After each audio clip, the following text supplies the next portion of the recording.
सूचना केवल हमारे विचार हैं, वित्तीय सलाह नहीं। निर्णय लेने से पहले खुद शोध करें। किसी भी लाभ या हानि के लिए हम उत्तरदायी नहीं हैं।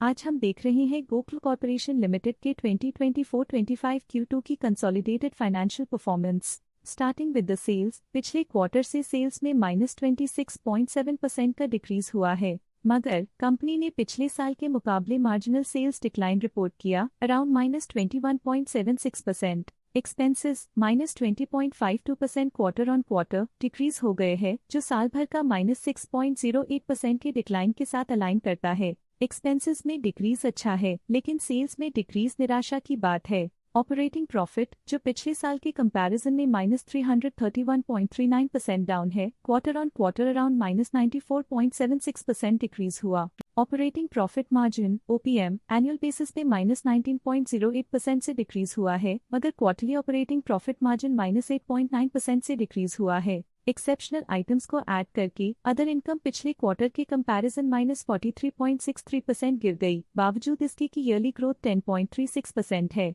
इंटरेस्ट एक्सपेंसेस पिछले क्वार्टर से 0.07% अप हुआ, लेकिन ईयर ओवर ईयर डिक्रीज -19.8% है। डिप्रिशिएशन कॉस्ट्स में 14.78% का क्लाइम देखने को मिला और ईयरली बेसिस पे 92.28% का इंक्रीज देखने को मिला। Profit before tax annually -69.35% decrease हुआ, लेकिन प्रोसीडिंग क्वार्टर से -88.98% डिक्रीज हुआ। इस साल कंपनी ने 31.51% टैक्स पे किया और क्वार्टरली कंपनी ने 22.69% टैक्स पे किया। नेट प्रॉफिट ने ईयर ऑन ईयर -65.39% का डिक्लाइन दिखाया, लेकिन लास्ट क्वार्टर से -84.99% का कंट्रैक्शन हुआ है। इस क्वार्टर के दौरान कंपनी का परफॉर्मेंस इतना अच्छा नहीं रहा, नेगेटिव नेट प्रॉफिट लॉसेस को इंडिकेट करता है। वहीं अगर एनुअल एनालिसिस की बात करें तो साल के दौरान कंपनी का परफॉर्मेंस अच्छा नहीं रहा। नेगेटिव नेट प्रॉफिट का मतलब है कि कंपनी प्रॉफिट के कंपैरिजन में नुकसान उठा रही है। अर्निंग्स पर शेयर (EPS) ने ईयरली -65.3% का डिक्रीज देखा गया,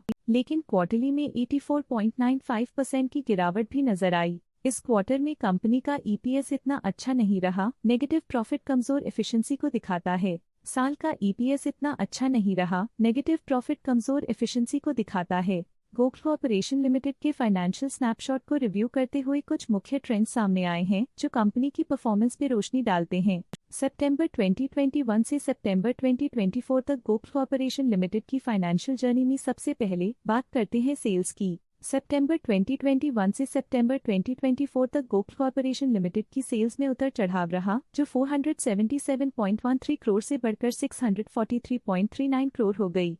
ये फ्लक्चुएशंस मार्केट कंडीशंस के इम्पैक्ट को दर्शाते हैं। अब बात करते हैं एक्सपेंसेस की। एक्सपेंसेस पिछले 4 सालों में 464.21 करोड़ से बढ़कर 623.86 करोड़ हो गए हैं। यहाँ सेल्स बढ़ रही हैं और एक्सपेंसेस भी बढ़ रहे हैं। बढ़ती सेल्स और एक्सपेंसेस ग्रोथ और इन्वेस्टमेंट को इंडिकेट करते हैं, पर सस्टेन प्रॉफिटेबिलिटी के लिए केयरफुल मैनेजमेंट जरूरी है। सितंबर 2022 में ऑपरेटिंग प्रॉफिट -39.22 करोड़ था, जो सितंबर 2024 में 19.53 करोड़ तक बढ़ गया।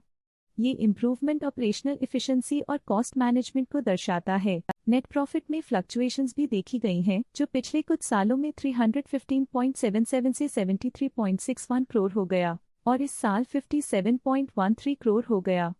ये इंडिकेट करता है कि कंपनी की परफॉर्मेंस और अच्छी हो सकती थी। कुछ पीरियड्स में EPS में भी फ्लक्चुएशन देखी गई है, जो कभी 18.84 के आसपास रहा और कभी थोड़ा इम्प्रूव या डिक्लाइन हुआ। ये इंडिकेट करता है कि कंपनी को अपनी अर्निंग्स को स्टेबल रखने के लिए कंसिस्टेंट एफर्ट्स की जरूरत है। ये positive performance Gokul corporation limited के लिए एक एनकरेजमेंट है, जो कंपनी की इफेक्टिव स्ट्रेटेजिक प्लानिंग और फाइनेंशियल मैनेजमेंट को हाईलाइट करती है। स्टॉक लेटेस्ट न्यूज अपडेट के लिए चैनल को सब्सक्राइब करें और वीडियो को लाइक एंड शेयर करें।